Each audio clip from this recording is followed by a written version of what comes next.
Selamat datang kembali di channel The Silent Majority. Senang sekali bisa berbagi ruang diskusi lagi dengan kalian semua di sini. Sebelum kita masuk ke inti pembicaraan, saya ingin memberikan sedikit catatan kecil. Apa yang akan kita bahas hari ini adalah sebuah penjelajahan pemikiran, sebuah refleksi mendalam tentang eksistensi dan moralitas yang mungkin bagi sebagian orang terasa sangat sensitif atau menantang keyakinan dasar. Tidak ada niat untuk mendiskreditkan siapapun, namun mari kita buka ruang untuk melihat dunia dari kacamata yang berbeda. Kacamata yang mungkin selama ini dianggap tabu, namun sebenarnya menyimpan kejujuran intelektual yang sangat besar. Mari kita mulai dengan sebuah premis yang cukup tenang namun tajam.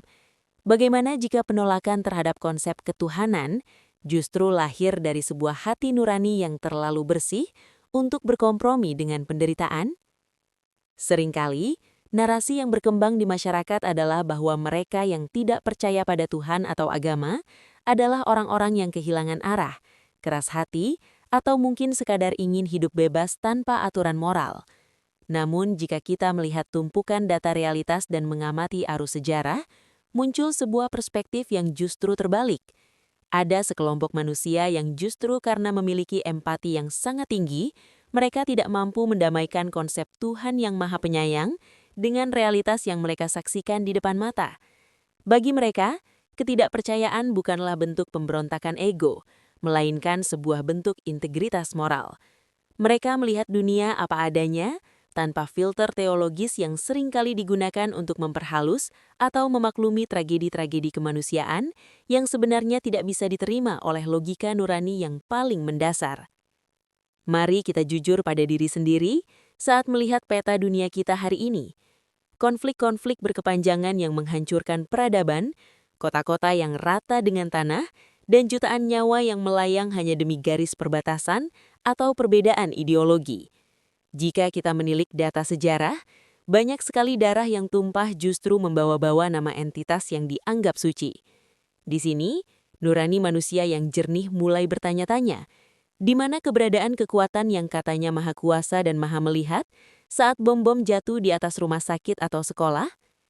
Pembiaran ini menciptakan sebuah paradoks yang sangat menyiksa bagi mereka yang berpikir.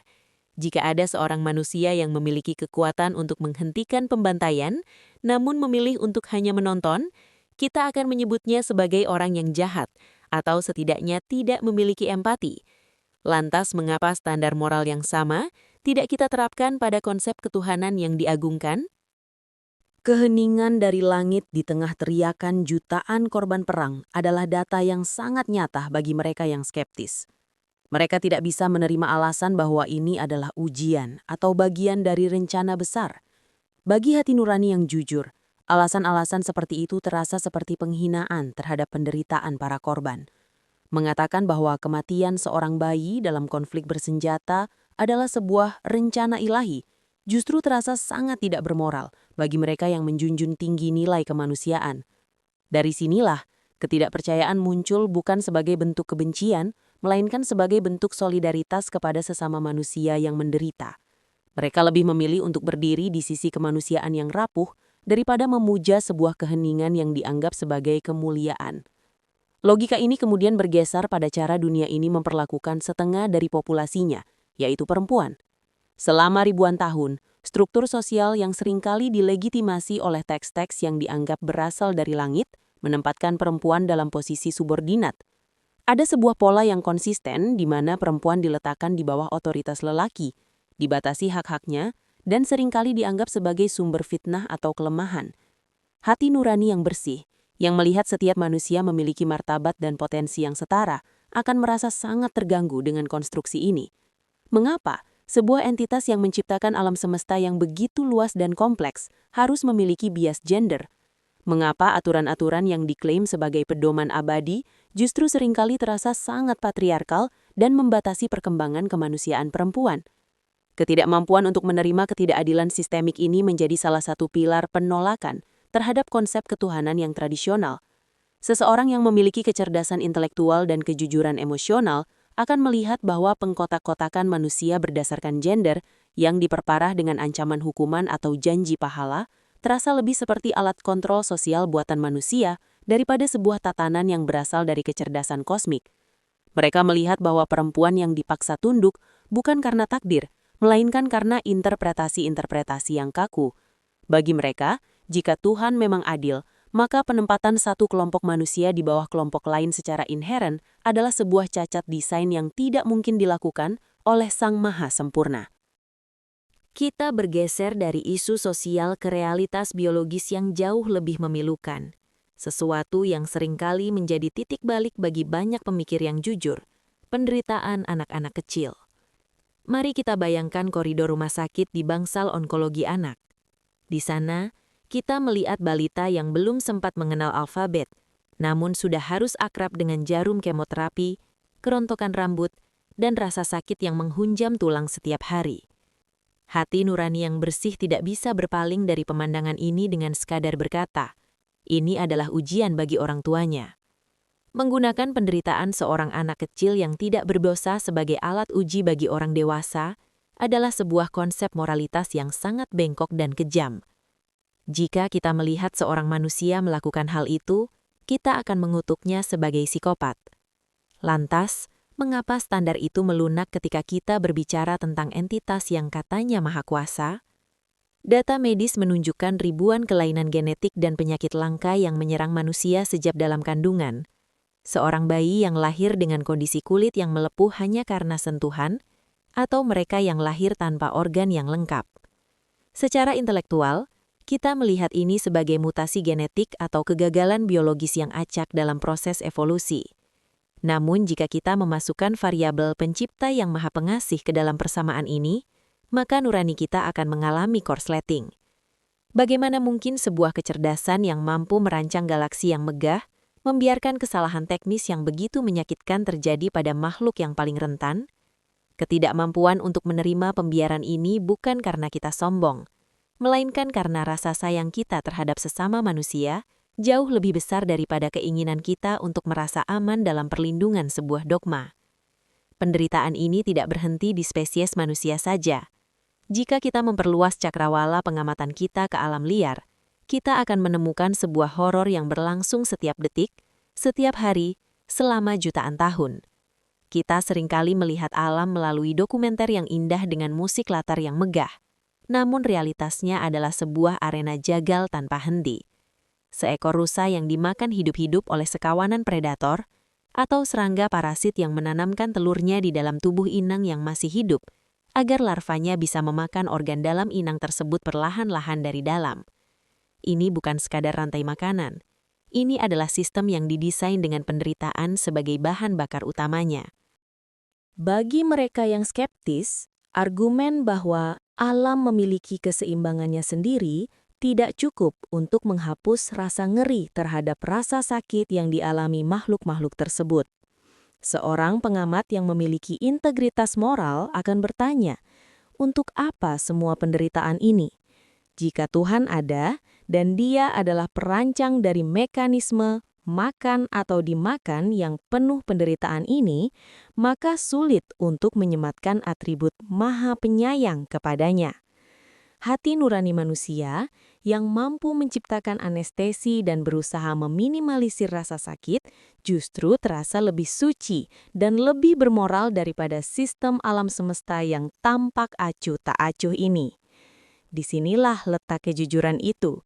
Kita mengakui bahwa kita tidak bisa menyembah sebuah sistem yang fondasinya adalah rasa sakit makhluk lain. Seringkali kita mendengar bahwa penderitaan ada agar kita bisa menghargai kebahagiaan, atau bahwa ada hikmah di balik setiap tragedi.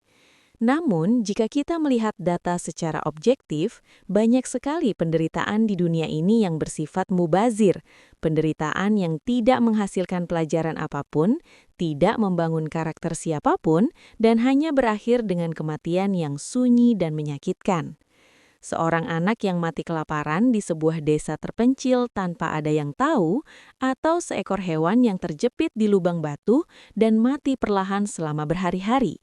Tidak ada hikmah yang bisa dipetik dari sana, karena tidak ada saksi yang bisa belajar darinya. Nurani yang jernih menolak untuk merasionalisasi penderitaan sia-sia semacam ini. Logika ini membawa kita pada sebuah pemikiran yang mungkin terdengar radikal namun sangat masuk akal. Seandainya Tuhan itu memang ada, bukankah seharusnya Dia bangga pada hambanya yang berani mempertanyakan pembiarannya? Bukankah akal budi dan empati yang kita miliki, yang katanya juga berasal darinya, justru memaksa kita untuk memprotes ketidakadilan yang kita lihat? Jika kita diciptakan sebagai makhluk moral, maka tindakan paling moral yang bisa kita lakukan adalah menolak untuk membenarkan kekejaman, meskipun kekejaman itu datang dari atau dibiarkan oleh otoritas tertinggi sekalipun. Kesetiaan pada nurani ini seringkali menempatkan seseorang pada posisi yang sunyi. Di tengah masyarakat yang menuntut kepatuhan buta, mereka yang bertanya mengapa dianggap sebagai ancaman. Padahal, pertanyaan itu muncul dari tempat yang sangat dalam di dalam jiwa, tempat di mana rasa sakit orang lain terasa seperti rasa sakit sendiri. Ini bukan tentang ingin menjadi Tuhan, melainkan tentang keinginan melihat dunia yang lebih baik, lebih adil, dan lebih sedikit penderitaannya. Ketidakpercayaan di sini bertransformasi menjadi sebuah doa dalam bentuk tindakan nyata untuk mengurangi penderitaan manusia. Karena kita tahu bahwa tidak akan ada intervensi dari langit yang akan melakukannya untuk kita. Mari kita telusuri lebih jauh mengenai argumen yang sering diajukan untuk membela keheningan ini, kehendak bebas. Narasi umum mengatakan bahwa Tuhan memberikan manusia kehendak bebas agar kita bisa memilih antara yang baik dan yang buruk. Namun, jika kita menggunakan pisau bedah intelektual yang tajam, ada sebuah data yang terabaikan di sini, yaitu asimetri antara pelaku dan korban. Jika kehendak bebas seorang penindas dibiarkan agar dia bisa diuji, maka apa yang terjadi dengan kehendak bebas korbannya untuk hidup dengan tenang dan bermartabat? Hati nurani yang bersih akan melihat bahwa memberikan keleluasaan bagi seorang tiran untuk melakukan genosida demi menjaga prinsip kehendak bebas adalah sebuah kegagalan moral yang fatal. Secara logika, melindungi yang lemah seharusnya menjadi prioritas utama bagi entitas yang dianggap sebagai sumber keadilan. Ketika kita melihat data tentang penderitaan yang disebabkan oleh bencana alam, gempa bumi, tsunami, atau kekeringan ekstrim, argumen kehendak bebas manusia sama sekali tidak berlaku. Di sini kita berhadapan dengan apa yang disebut sebagai kejahatan alami. Nurani manusia yang jernih sulit menerima bahwa ribuan nyawa harus terkubur dalam semalam hanya karena pergeseran lempeng tektonik yang didesain oleh tangan yang sama dengan yang menciptakan manusia. Bagi seorang skeptis yang berintelektual, menyembah pencipta bencana tersebut terasa seperti bentuk sindrom Stockholm yang masif. Mereka lebih memilih untuk mengakui bahwa alam semesta ini bergerak berdasarkan hukum fisika yang buta dan acuh tak acuh, daripada percaya bahwa ada sebuah kesadaran yang sengaja merancang mekanisme penghancuran massal tersebut sebagai bentuk peringatan atau ujian. Kesenjangan antara moralitas manusia dan apa yang sering kita lihat dalam doktrin tradisional menciptakan sebuah ketegangan yang sangat nyata. Kita, sebagai manusia, telah berevolusi untuk memiliki rasa keadilan yang semakin halus. Kita membangun hukum internasional, kita memperjuangkan hak asasi manusia, dan kita berusaha menciptakan sistem kesehatan yang merata. Menariknya, semakin maju moralitas manusia, semakin kita merasa bahwa standar moral dalam teks-teks kuno seringkali tertinggal jauh di belakang. Hati nurani yang jujur tidak bisa lagi menerima pembenaran atas perbudakan, diskriminasi, atau hukuman-hukuman yang tidak manusiawi yang terkadang ditemukan dalam sejarah agama. Jika kita dianggap sebagai makhluk yang lebih rendah, mengapa standar etika kita saat ini justru terasa lebih inklusif dan penuh kasih sayang daripada gambaran kemarahan yang sering dilekatkan pada sosok Tuhan? Inilah yang membawa kita pada sebuah pemikiran tentang martabat intelektual. Seseorang yang memilih untuk tidak percaya seringkali melakukannya karena mereka tidak ingin menghina akal budi mereka sendiri. Mereka melihat bahwa dunia ini jauh lebih masuk akal jika dijelaskan melalui sains, sejarah, dan sosiologi tanpa perlu menambahkan variabel mistis yang justru menambah lapisan kerumitan moral yang tidak perlu. Ketidakhadiran Tuhan dalam penderitaan dunia bukan dilihat sebagai sebuah misteri yang harus diimani, melainkan sebagai sebuah kesimpulan logis dari data yang ada di depan mata. Jika Dia ada dan membiarkan semua ini, maka Dia tidak seperti yang digambarkan. Jika dia tidak ada, maka semua penderitaan ini adalah tanggung jawab kita sepenuhnya untuk diringankan. Tanggung jawab inilah yang menjadi esensi dari humanisme sekuler, yang lahir dari nurani yang jernih.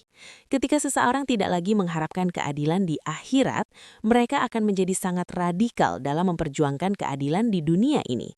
Mereka tahu bahwa tidak ada tangan gaib yang akan turun untuk memberi makan orang lapar atau menyembuhkan orang sakit. Pengetahuan ini tidak membuat mereka putus asa, melainkan justru memberikan dorongan moral yang luar biasa kuat. Kita menjadi satu-satunya pelindung bagi sesama kita. Solidaritas manusia menjadi satu-satunya cahaya dalam kegelapan alam semesta yang luas. Bagi mereka, ini adalah bentuk keberanian yang jauh lebih tinggi daripada sekedar patuh karena takut akan hukuman atau berharap akan imbalan. Coba kita bayangkan sejenak dari perspektif Sang Pencipta jika Dia memang ada.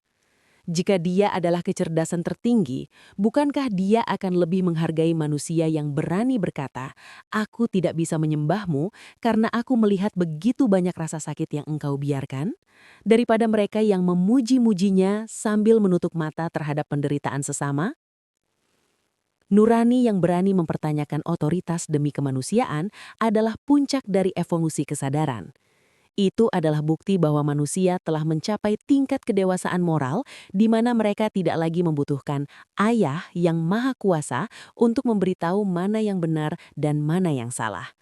Mereka memilih yang benar karena itu memang benar, bukan karena diperintahkan. Keberanian untuk berdiri di atas kaki sendiri ini seringkali disalahpahami sebagai keangkuhan. Padahal, jika kita telaah lebih dalam, ada kerendahan hati yang luar biasa di sana.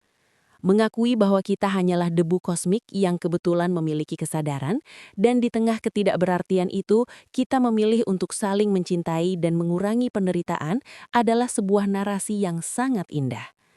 Kita tidak mengklaim memiliki kebenaran mutlak atau menjadi pusat alam semesta. Kita hanya berusaha menjadi manusia yang baik dalam waktu yang singkat ini. Data menunjukkan bahwa masyarakat yang paling sekuler seringkali adalah masyarakat yang paling damai, paling toleran, dan memiliki tingkat kesejahteraan sosial yang paling tinggi. Ini adalah bukti nyata bahwa nurani manusia bisa berfungsi dengan sangat baik tanpa harus bersandar pada konsep ketuhanan. Mari kita bicarakan sesuatu yang seringkali menjadi ganjalan besar bagi nurani yang tajam. Bagaimana institusi kepercayaan seringkali memperlakukan perempuan. Jika kita melihat data sosiologis dan sejarah panjang peradaban manusia, sulit untuk mengabaikan pola di mana narasi ketuhanan digunakan untuk melegitimasi penempatan perempuan di bawah laki-laki. Bagi seseorang yang memegang prinsip kesetaraan sebagai nilai moral tertinggi, ini adalah sebuah kontradiksi yang tidak bisa dijembatani.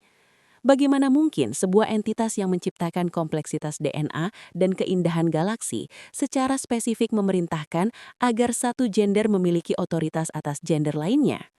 Nurani yang bersih akan melihat ini bukan sebagai aturan suci, melainkan sebagai produk budaya dari zaman di mana otot lebih dihargai daripada otak, yang kemudian diberikan stempel kehendak Tuhan agar tidak bisa digugat. Penolakan terhadap subordinasi perempuan ini bukanlah bentuk kebencian terhadap tradisi, melainkan pengakuan terhadap martabat manusia yang utuh. Kita melihat data hari ini menunjukkan bahwa ketika perempuan diberikan hak yang setara dalam pendidikan, ekonomi, dan politik, masyarakat secara keseluruhan menjadi lebih sejahtera. Jika ada sebuah sistem yang justru membatasi potensi setengah dari umat manusia dengan alasan takdir atau peran kodrati yang kaku, maka nurani kita akan berontak. Seseorang yang berpikir jernih akan merasa bahwa mengikuti aturan yang diskriminatif semacam itu justru merupakan pengkhianatan terhadap rasa keadilan yang kita miliki. Kita memilih untuk tidak percaya, karena kita tidak bisa menerima konsep Tuhan yang seolah-olah memiliki bias gender yang sangat manusiawi. Terlalu manusiawi hingga terasa seperti cerminan dari ego laki-laki di masa lalu. Ketidaknyamanan moral ini kemudian membawa kita pada sebuah kontemplasi tentang sifat dasar dari pengabdian. Seringkali, kepatuhan dalam sistem kepercayaan didasarkan pada rasa takut akan hukuman atau harapan akan imbalan. Namun, mari kita renungkan secara intelektual, mana yang lebih mulia? Seseorang yang menolong orang lain karena takut masuk neraka, atau seseorang yang menolong karena dia benar-benar merasakan kepedihan orang tersebut. Hati nurani yang tidak terikat pada dogma akan melihat bahwa moralitas yang tulus adalah moralitas yang otonom, yang dilakukan tanpa pamrih metafisika. Ketika kita menolak Tuhan karena penderitaan yang kita saksikan di dunia, kita sebenarnya sedang menunjukkan standar moral yang sangat tinggi. Kita mengatakan bahwa aku tidak bisa memujah keagungan di atas sana selama masih ada tangisan anak kecil di bawah sini yang tidak terjawab. Ada sebuah gagasan yang sangat menarik untuk kita bedah. Seandainya Tuhan itu memang ada, bukankah Dia adalah pihak yang paling bertanggung jawab atas akal budi yang kita miliki? Jika Dia memberikan kita kemampuan untuk membedakan yang adil dan yang zolim, maka setiap kali kita memprotes ketidakadilan, bahkan jika ketidakadilan itu tampak datang darinya, kita sebenarnya sedang menjalankan fungsi tertinggi dari kemanusiaan kita. Dalam perspektif ini, ketidakpercayaan atau skeptisisme bukanlah sebuah dosa, melainkan sebuah bentuk kejujuran intelektual yang luar biasa. Jika Tuhan itu maha bijaksana, bukankah Dia seharusnya lebih bangga pada seorang ateis yang menghabiskan hidupnya untuk mengurangi rasa sakit manusia karena dorongan nurani, daripada pada seorang pengikut fanatik yang membiarkan kekejaman terjadi demi membela sebuah dogma? Logika ini membalikan narasi tradisional tentang kesesatan. Mungkin saja mereka yang disebut sesat karena mempertanyakan pembiaran Tuhan atas konflik dan penyakit justru adalah orang-orang yang paling beriman pada nilai-nilai kebaikan yang murni. Mereka menolak untuk menutup mata. Mereka menolak untuk memberikan alasan-alasan manis atas kepahitan yang nyata. Data menunjukkan bahwa kemajuan etika manusia selalu bermula dari keberanian untuk menggugat status quo yang dianggap sakral. Dari penghapusan perbudakan hingga hak-hak sipil, semua itu diraih ketika manusia berani berkata bahwa nurani mereka lebih benar daripada interpretasi teks yang kaku. Kita hidup di dunia di mana data penderitaan tersebar di mana-mana, dari kelaparan sistemik hingga penyakit genetik yang menghancurkan masa depan seorang anak bahkan sebelum dia bisa bicara. Bagi hati nurani yang jernih, mencoba menghalalkan penderitaan ini sebagai bagian dari skenario agung terasa seperti sebuah tindakan mental yang tidak jujur. Ada sebuah beban emosional yang sangat berat ketika seseorang dipaksa untuk mencintai entitas yang membiarkan tragedi demi tragedi terjadi tanpa intervensi. Oleh karena itu, bagi banyak pemikir, memilih untuk tidak percaya adalah sebuah cara untuk menjaga kesehatan mental dan integritas moral mereka. Mereka lebih memilih untuk hidup dalam dunia yang dingin dan acuh tak acuh secara kosmik, namun hangat oleh solidaritas antar manusia, daripada hidup dalam dunia yang diawasi oleh penguasa yang membiarkan kekejaman terjadi atas nama rahasia ilahi. Inilah titik di mana skeptisisme menjadi sebuah bentuk empati yang radikal. Kita berhenti mencari jawaban di langit dan mulai mencari solusi di bumi. Kita berhenti meminta keajaiban dan mulai menciptakan sains yang bisa menyembuhkan. Kita berhenti mengharapkan keadilan di masa depan yang tak terlihat dan mulai membangun sistem hukum yang adil di saat ini. Kejujuran intelektual ini membawa kita pada sebuah kedamaian yang berbeda, kedamaian yang lahir dari penerimaan terhadap realitas, bukan dari pelarian ke dalam fantasi yang nyaman, namun penuh kontradiksi moral. Jika kita menelusuri data psikologis mengenai bagaimana manusia berinteraksi dengan konsep ketuhanan, kita sering menemukan sebuah fenomena yang disebut sebagai disonansi kognitif. Banyak orang merasa harus melakukan senam mental yang luar biasa melelahkan hanya untuk membenarkan tragedi yang mereka saksikan.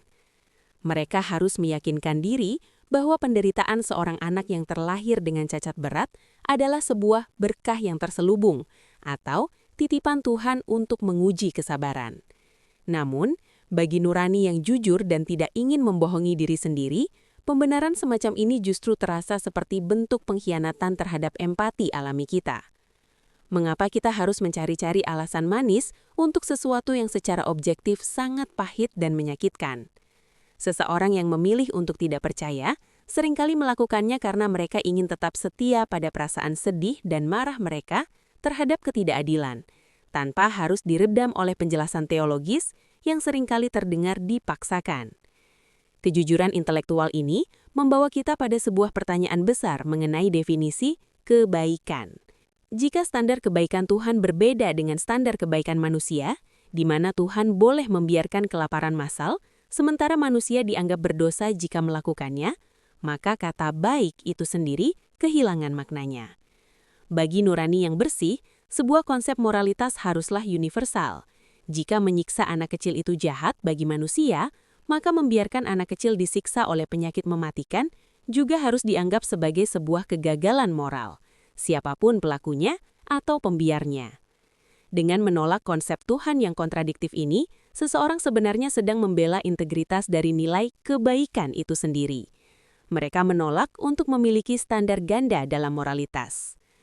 Mari kita lihat data sejarah tentang kemajuan peradaban. Hampir setiap lompatan besar dalam kemanusiaan, mulai dari penemuan vaksin, hukum hak asasi manusia, hingga kesetaraan gender, terjadi karena manusia berhenti menunggu intervensi dari langit dan mulai mengambil tanggung jawab penuh atas nasib mereka sendiri.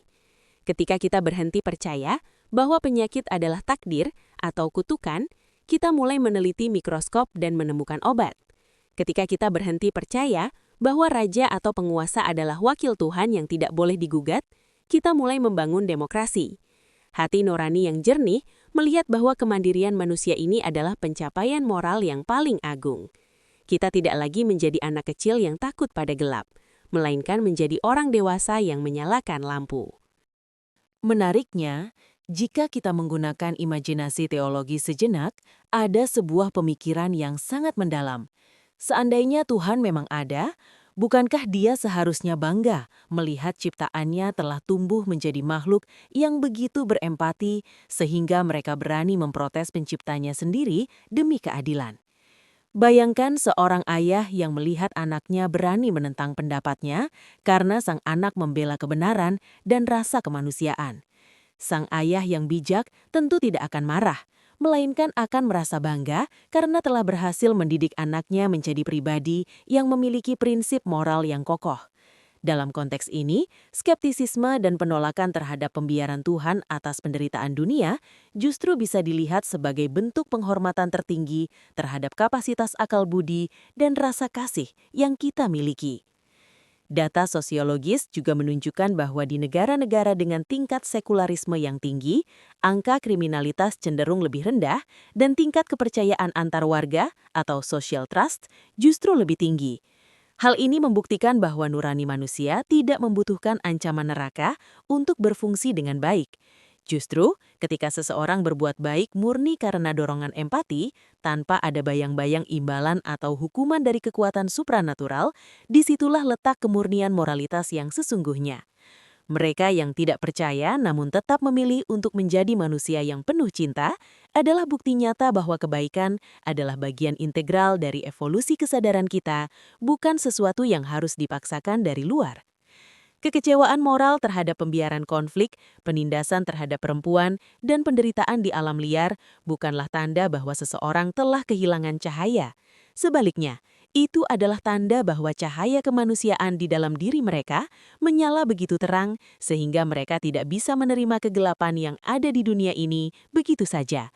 Mereka menolak untuk berkompromi dengan rasa sakit yang tidak perlu. Mereka menolak untuk menutup mata terhadap penderitaan hanya agar mereka bisa merasa tenang secara spiritual.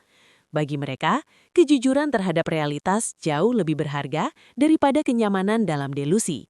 Ini adalah bentuk keberanian yang tenang, sebuah komitmen untuk berdiri di samping mereka yang menderita, meskipun itu berarti harus berdiri sendirian tanpa pegangan pada kekuatan yang lebih tinggi.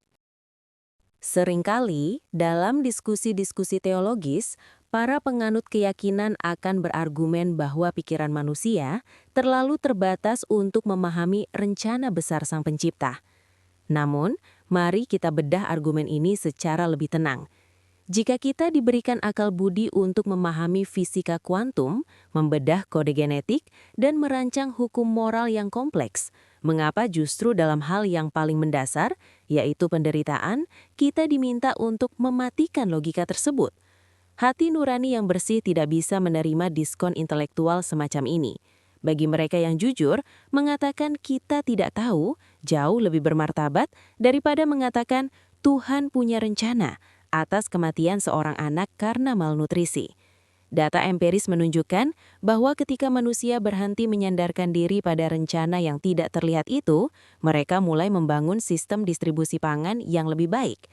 Ada sebuah pergeseran tanggung jawab yang sangat krusial di sini, dari kepasrahan yang pasif menuju aksi yang aktif. Refleksi ini membawa kita pada sebuah spekulasi yang cukup menarik. Seandainya memang ada sebuah kesadaran kosmik di balik alam semesta ini, bukankah seharusnya dia lebih menghargai kejujuran daripada kepatuhan yang dipaksakan?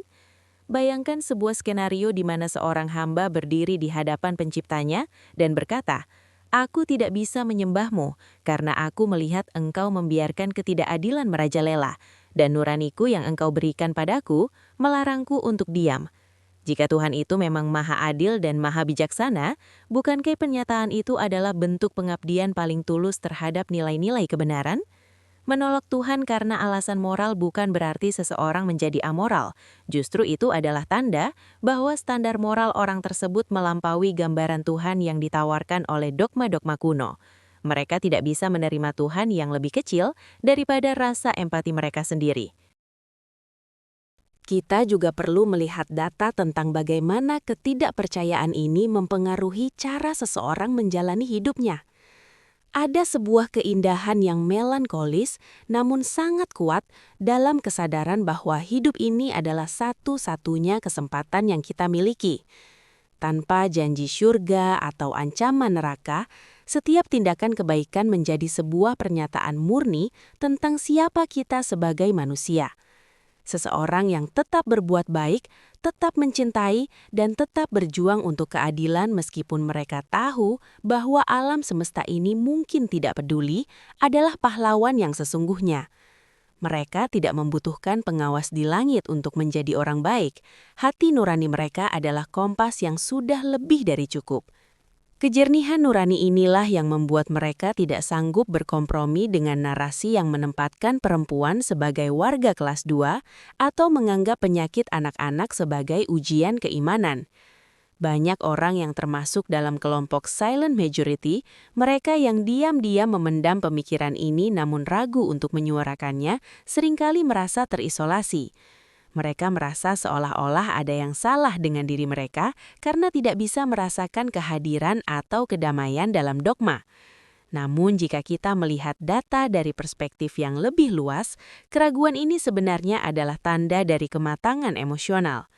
Ini adalah titik di mana seseorang berhenti mencari perlindungan pada figur otoritas imajiner dan mulai mencari kekuatan dalam solidaritas manusia. Penderitaan di alam liar atau konflik di dunia bukan lagi dianggap sebagai misteri ilahi, melainkan sebagai tantangan yang harus kita hadapi bersama sebagai spesies yang memiliki kesadaran. Keberanian untuk menerima kesunyian alam semesta ini justru memberikan ruang bagi kita untuk lebih menghargai satu sama lain.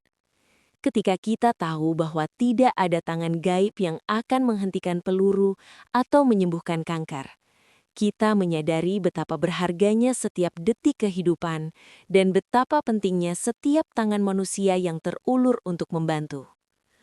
Nurani yang bersih menuntut kita untuk menjadi lebih dari sekadar pengikut. Ia menuntut kita untuk menjadi pelindung bagi yang lemah, pengayom bagi yang menderita, dan suara bagi mereka yang dibungkam oleh sistem yang tidak adil. Ketidakpercayaan dalam hal ini bertransformasi menjadi sebuah humanisme yang sangat radikal dan penuh kasih. Sebagai kesimpulan dari seluruh penjelajahan pemikiran kita, data dan realitas sejarah tampaknya mengarah pada satu benang merah yang sangat jelas. Penolakan terhadap entitas ketuhanan tidak selalu lahir dari sebuah keangkuhan ego atau keinginan untuk hidup tanpa aturan moral. Sebaliknya, bagi banyak orang, sikap skeptis ini justru berakar dari sebuah hati nurani yang teramat bersih. Ada sebuah ketidakmampuan yang sangat manusiawi untuk mendamaikan konsep yang maha pengasih dengan realitas dunia yang dipenuhi oleh pembiaran atas konflik berdarah, penderitaan anak-anak kecil, rasa sakit di alam liar, dan penempatan perempuan di bawah bayang-bayang patriarki. Ini adalah sebuah bentuk integritas intelektual yang menolak untuk memberikan toleransi pada ketidakadilan, betapapun sucinya label yang menempel pada ketidakadilan tersebut. Premis bahwa seseorang harus menutup mata terhadap penderitaan dunia demi mempertahankan sebuah keyakinan adalah sesuatu yang sangat bertentangan dengan empati dasar manusia. Jika kita kembali pada hipotesis awal, seandainya ada sebuah kesadaran agung yang merancang semua ini, maka logika yang paling masuk akal adalah dia akan sangat menghargai ciptaannya yang menggunakan akal budi dan empati mereka secara maksimal. Seseorang yang berdiri tegak menantang langit, bertanya mengapa begitu banyak kepedihan yang dibiarkan terjadi di bumi, sesungguhnya sedang menunjukkan kapasitas moral tertinggi dari seorang manusia. Mereka memprotes bukan karena benci, melainkan karena mereka terlalu mencintai sesamanya untuk bisa diam dan memaklumi rasa sakit tersebut sebagai sekadar ujian. Pada akhirnya, memilih untuk berpijak pada humanisme yang murni berarti kita mengambil alih kemudi peradaban ini dengan penuh kesadaran. Kita mengakui bahwa alam semesta ini mungkin dingin dan tidak memihak. Namun justru karena itulah, kehangatan antar manusia menjadi sangat krusial. Tidak ada tangan gaib yang akan menghapus air mata para korban perang. Tidak ada keajaiban yang akan menyembuhkan penyakit mematikan secara instan. Dan tidak ada intervensi dari atas yang akan secara otomatis memberikan kesetaraan bagi perempuan.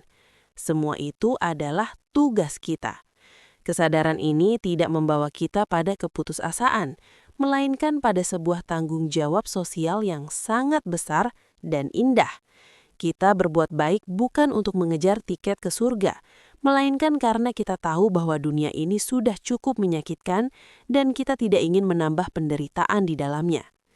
Terima kasih telah menemani ruang berpikir ini dari awal hingga akhir.